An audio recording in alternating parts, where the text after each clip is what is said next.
आपल्या शरीराला साधा काटा टोचला तरी वेदना होतात. थोडंसं खरचटलं तरी आपण लगेच प्रतिक्रिया देतो.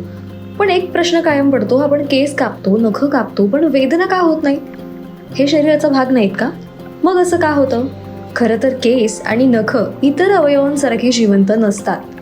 आपलं शरीर पेशींनी बनलेलं आहे. जिथे जिवंत पेशी असतात तिथे रक्तप्रवाह असतो, नसा असतात आणि म्हणून वेदना जाणवतात.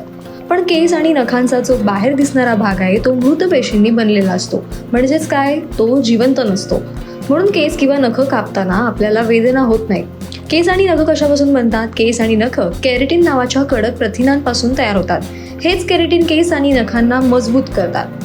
त्वचेबाहेर असलेला केसांचा भाग पूर्णपणे केराटिन पासून बनलेला असल्यामुळे तो कापताना ना रक्त येतं ना वेदना होतात. मग प्रश्न पडत असेल की जर नखांना धक्का जरी लागला तर दुखतं का?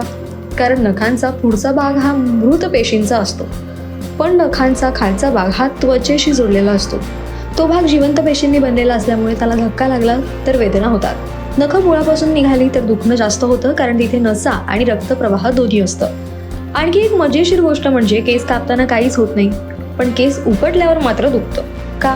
कारण केसांचं मूळ त्वचेच्या आत असतं. ते जिवंत पेशींशी जोडलेलं असल्यामुळे केस उपटताना नसा सक्रिय होतात आणि मेंदूपर्यंत वेदनेचा सिग्नल जातो. म्हणूनच केस उपटल्यावरती आपल्याला दुखतं.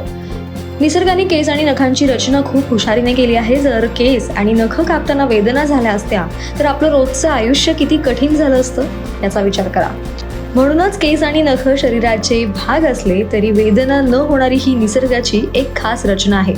जर तुम्हाला ही माहिती आवडली असेल तर व्हिडिओ लाईक करा, शेअर करा आणि ओन्ली मानवीला सबस्क्राईब करायला विसरू नका.